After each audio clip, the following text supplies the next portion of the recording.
Emily Murray. Emmy Murray.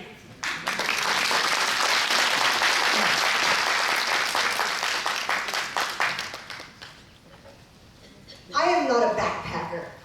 I like hotels. And I don't like work.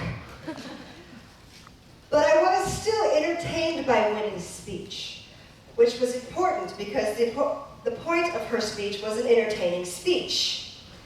She gave us some very important tips about how to be a backpacker, which I didn't write down because I don't want to be a backpacker.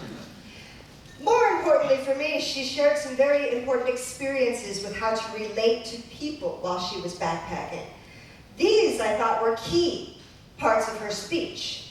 Anecdotes always draw the audience in because you can relate to them. It's a personal experience.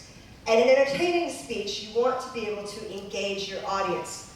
So I think Winnie was very successful in drawing our attention and keeping our attention. As far as drawing our attention, the kimono did an excellent job of that.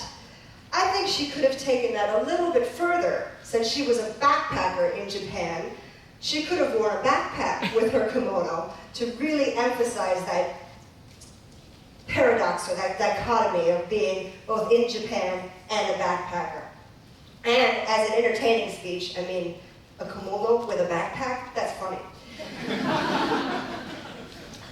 In the beginning of Winnie's speech, I was a little bit worried because her body language seemed reserved, but I thought, well, she is in a kimono, and she's not supposed to move very much. But as she was giving us the anecdotes with the businessman and her woman with the baby cart, I realized that her body language actually did have a point. She was making a very strong difference between her normal speech and these stories that she was telling us. Her eye contact, though, I was sitting up here, and I was a little bit worried because she didn't look in the front very much. She mostly talked to the back of the audience.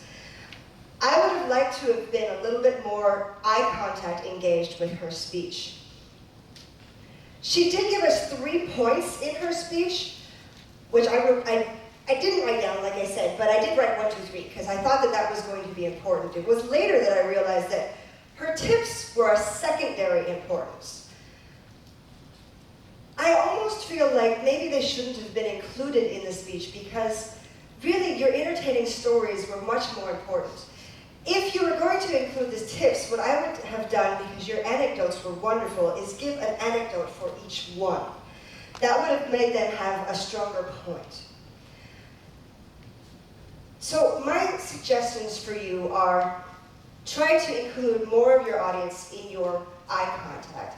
Wear a backpack just to add a little bit extra joke, and with your numbered suggestions, have an anecdote to add a little bit more power and humor. Otherwise, I really was quite entertained, and I thought you successfully achieved your goal of entertaining the speaker. Contest chair.